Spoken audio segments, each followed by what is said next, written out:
Welcome to Talking Acting number 3 for 2022. What is most important for you? Is it being real? Is it delivering a real performance? Or is it delivering a good story? Now, I know that you will say, both, and I agree. But how does that translate into your actions?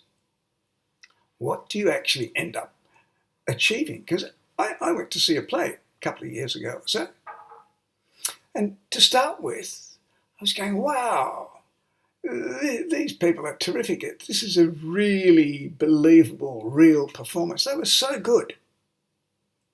But after 10 minutes, I started to get bored because nothing was happening. And by the end of the play, I was in the same position. Nothing had happened. And if it had been on television, I would have turned it off. More recently, I saw a film. It was a sporting story. And the plot, the story was quite engaging. But the performances were not that good. It was called The Replacement.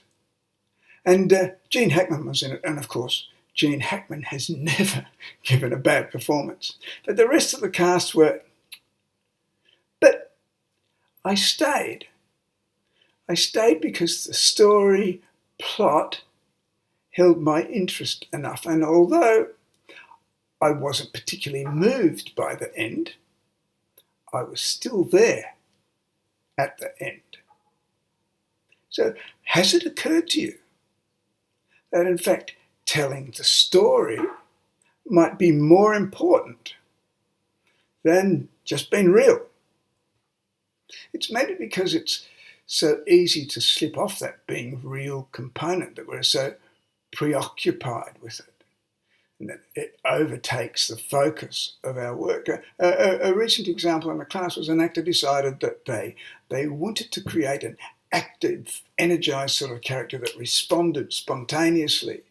And so the actor decided to work on first impulses as much as possible. But what happened was that brought a pattern, a rhythm to the scene, which took away the spontaneity. And so the believability was diminished too. It was a simple mistake, easily fixed. But you can't afford to slip off story. You have to know what is happening in each scene that moves your character's journey forward. Your character is in the story for a purpose. That's why it's there. And you have to know how to deliver that outcome to the audience so they actually get what you want them to see.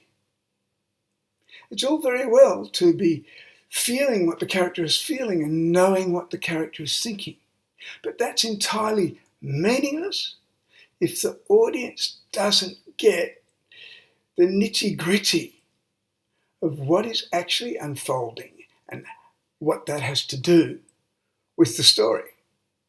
Now, there's one other essential for you to keep in mind, and that is that every story is told for a reason. And your character is there to help further the understanding of that reason. Your character is there to help make that point. So you must understand the arc that your character travels through the story so that you can clearly position yourself in each scene to help make that point. Now that's assuming that your character has more than one scene. Then it will have an arc. And each scene in that character's journey will move your character closer from the beginning towards the end of the story. And where your character ends up in its story arc will contribute to the overall point of the story. Because that's how stories are told, and that's why stories are told. to make a point. Now, that's perhaps why that other famous sporting story, Ted Lasso, engaged and moved me more than The Replacements, because every episode of Ted Lasso has a point to make, and frequently that point would have me in tears. That's good storytelling. So, story is the most important element. And it's because there's a story that you have a reason to be acting in the first place. I'll be talking acting at the same time next week. Cheers.